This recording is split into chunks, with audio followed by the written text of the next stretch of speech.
ආයුබෝවන් යාළුවනේ, අද අපි කතා කරන්නේ එරවුන් ටී බෙක් විසින් ඉදිරිපත් කරන ලද ප්‍රජානන විකෘතිතා පිළිබඳව.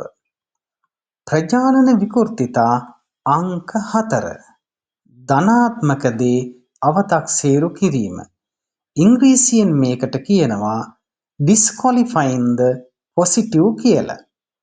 මොකක්ද මේ ධනාත්මක දේ අවතක්සේරු කිරීම කියලා කියන්නේ?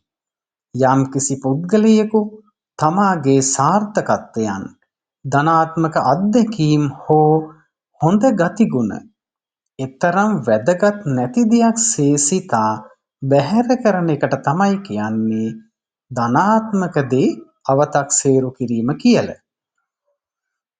මෙහිදී පුද්ගලයා සිතන්නේ ඔහුගේ සාර්ථකත්වය ඇති වුණේ ඔහුගේ හැකියාව නිසා නොව වාසනාව නිසා, නැතිනම් අහම්බයක් නිසා, ඒත් නැතිනම් බාහිර සාධකයක් නිසා කියලා.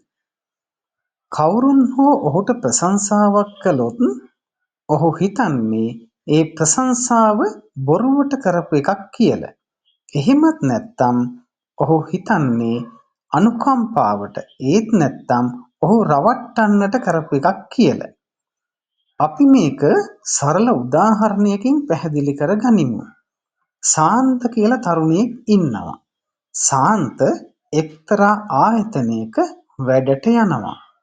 ශාන්ත එම ආයතනයේ වසර ගණනාවක් ඉතාම කැපවීමෙන් හා ඉතාම දක්ෂ ලෙස වැඩ කරනවා.